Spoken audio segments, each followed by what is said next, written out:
Well, welcome back to another episode of the ARCA Menards series preview show. I'm Casey Campbell. Of course, you know who that is. That's Charlie Crawl of the ARCA Menards series. Oh boy, we're going to turn left and right this weekend because the ARCA Menards series will be in Mid-Ohio, and the Return of the West series is going to be at Sonoma.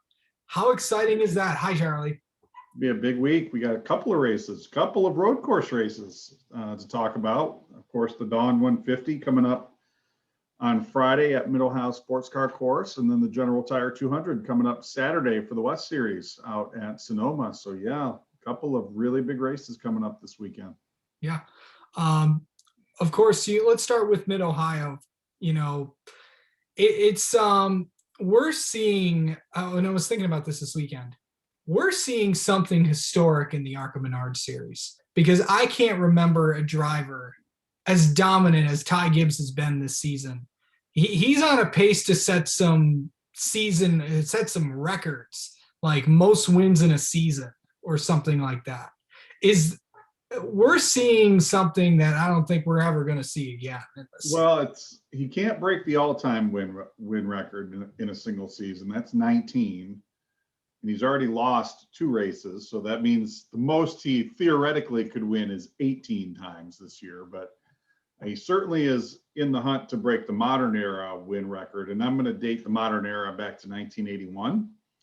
And the modern era win record is 12 by Tim Steele back in 1997. And Ty certainly is, he's letting it be known he's going to make a run at it. He's already won 4 times in 6 races. He's led every lap in 2 of the last 3. So I think he's got a pretty good shot at this race this weekend. And of course, the last time he raced on a road course, he won the Xfinity Series race at Daytona International Speedway. So he's going to be tough to beat.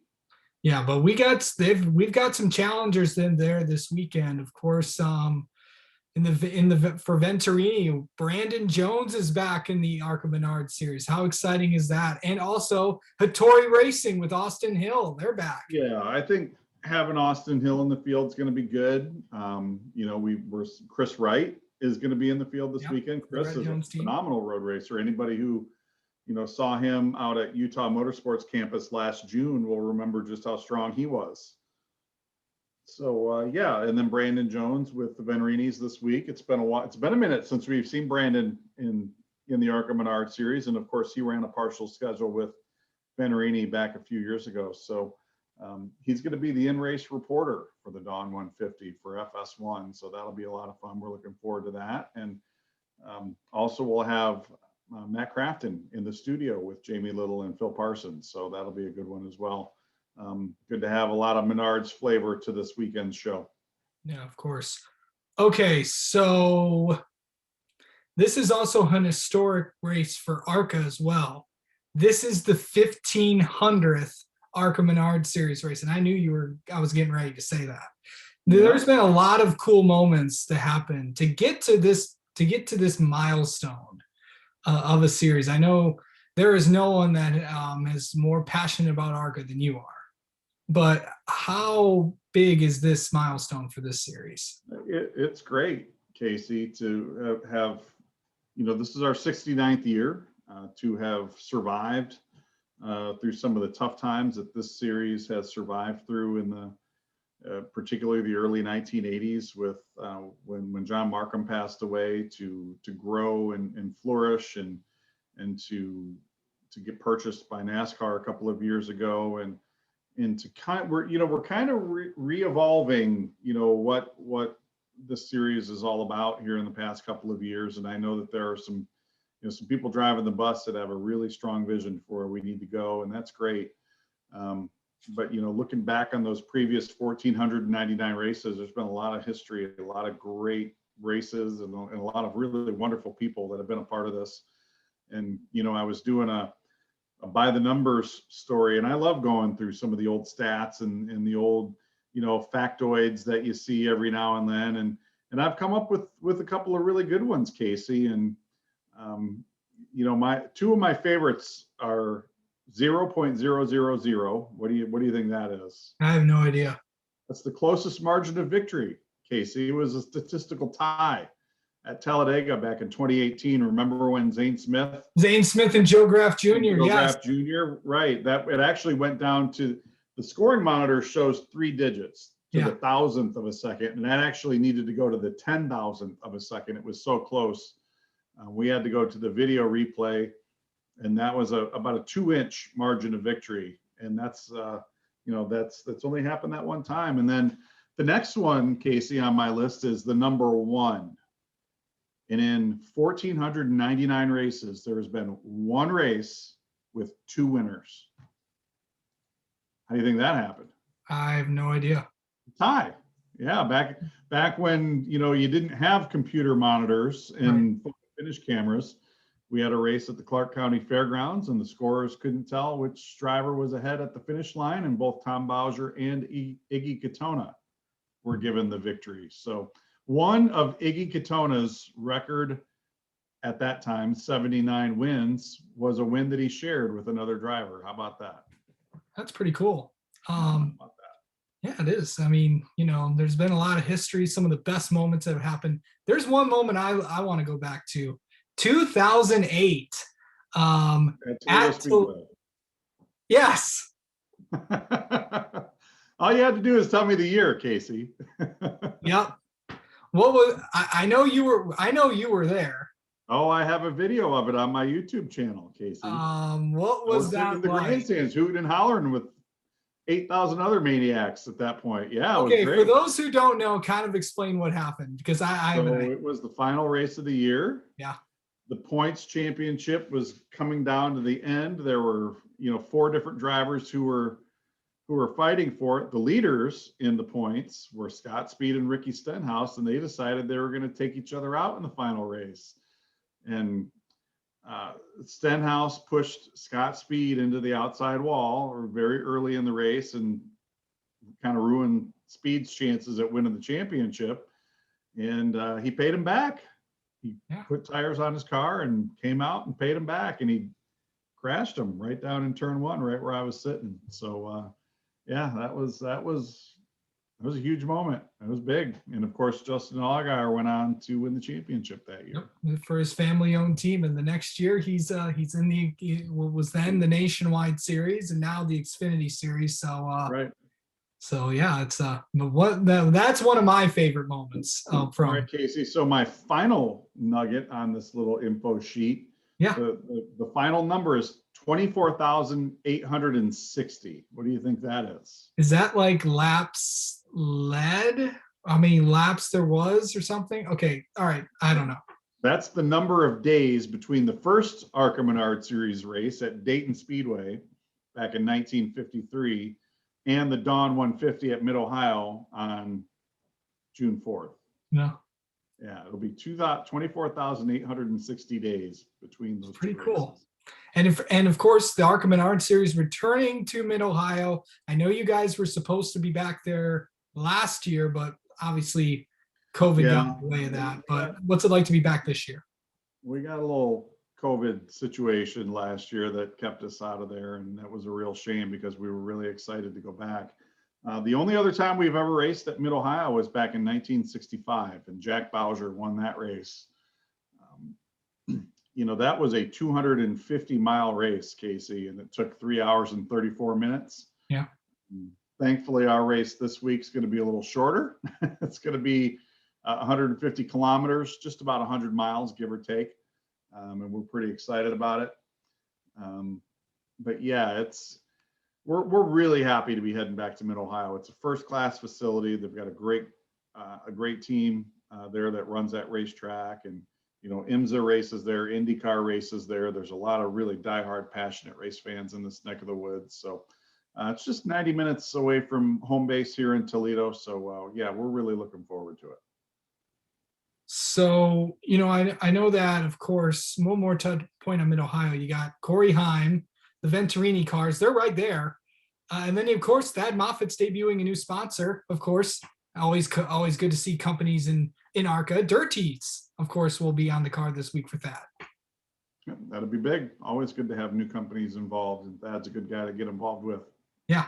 Okay. So that's not the only ARCA race this weekend. After that, we're going to go, the ARCA West Series returns to Sonoma, California for the first time under this is the first ARCA race under the ARCA banner, the General Tire 150. Well, the General Tire 200. General Tire 200. Okay. Close enough. Yeah. There's a lot of the race is sponsored by General Tire. I had to make sure I had to get the right one. Yeah. That was last week, though. Right. That was last week.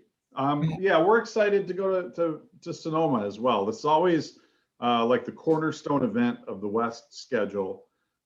Is this race at Sonoma? It's kind of like their Daytona 500 out there. They get a lot of attention. There's a lot of fans that come to this race, and rightfully so. You know, it's the opening event of the big race weekend out there for the Cup weekend at Sonoma, and we always get a pretty solid entry list, and 22 cars entered so far for the General Tire 200, and I'm looking forward to it. It's going to be a lot of fun.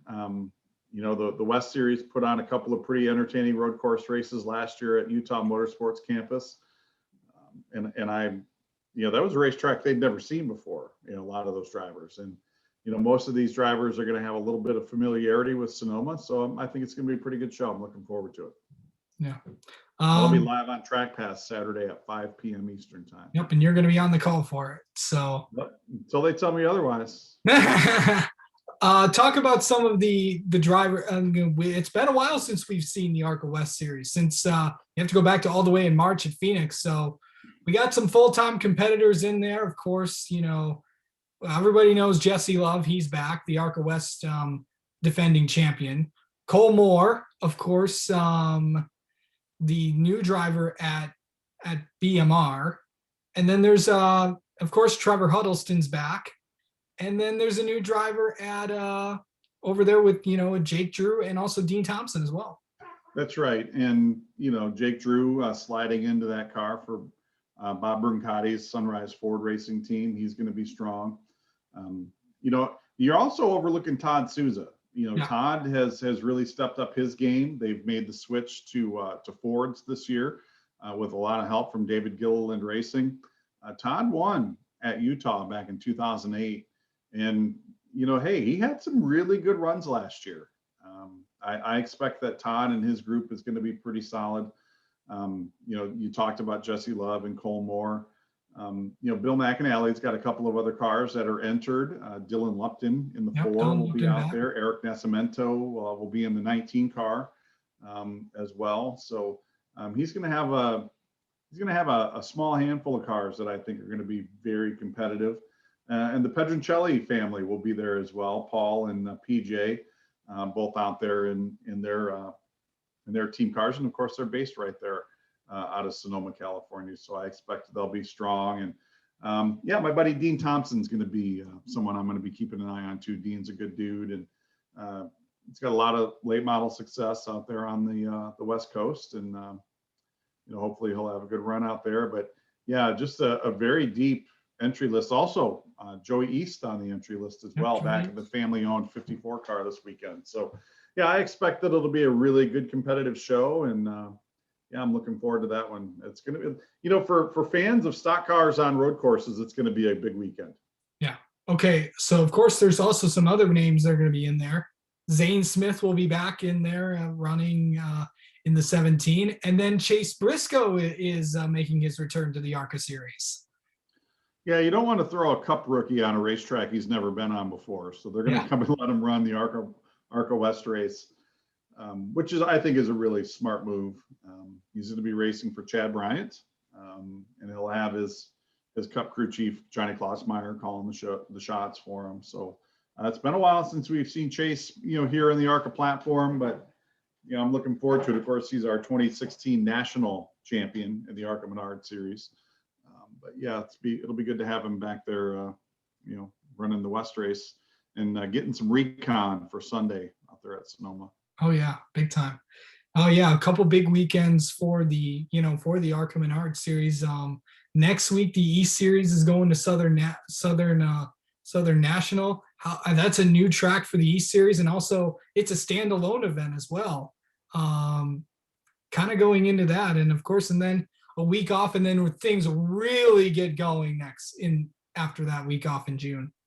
Yeah, that's my last week off until August. And then that weekend off in August is the last weekend off until October. So we're gonna really enjoy having some quiet time coming up here in a couple of weeks. But yeah, Southern National is going to be a big one. You know, anytime we get to go to a new track, that's always a lot of fun. And of course, you know, Michael Diaz and everybody down there at Southern National Motorsports Park is really they worked really hard to make that place a show place, and it is, and it's a great little racetrack. And you know, just a tick under a half a mile, but it's got a lot of banking to it, and I'm excited to call that race. That should be a good one. I like those tight little bull rings, and Southern National is my favorite type of racetrack, so I'm looking forward to it.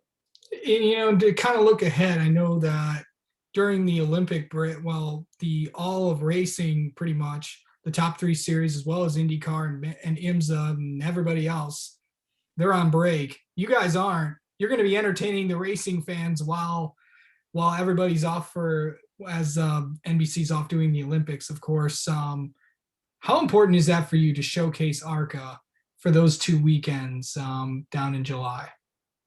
You know, I don't know that it's necessarily important for us to showcase stock car racing in the sport, but you know, we still love grassroots Saturday night short track racing, and that's what we're going to go and do in the month of July. You know, we've got those 4 races, you know, Elko, Berlin, Iowa, and Winchester, all back-to-back Saturday nights. It's going to be a lot of fun.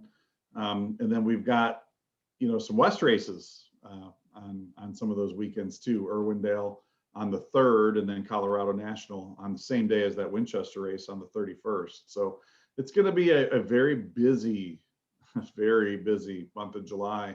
And yeah, I mean, there's going to be some people who are looking for some stock car racing action, and we certainly hope they find the ARCA Menards series there on MAV TV for any one of those. But more than that, we love it if they came and bought a ticket and joined us at the racetrack. Absolutely, it'd be great. All right.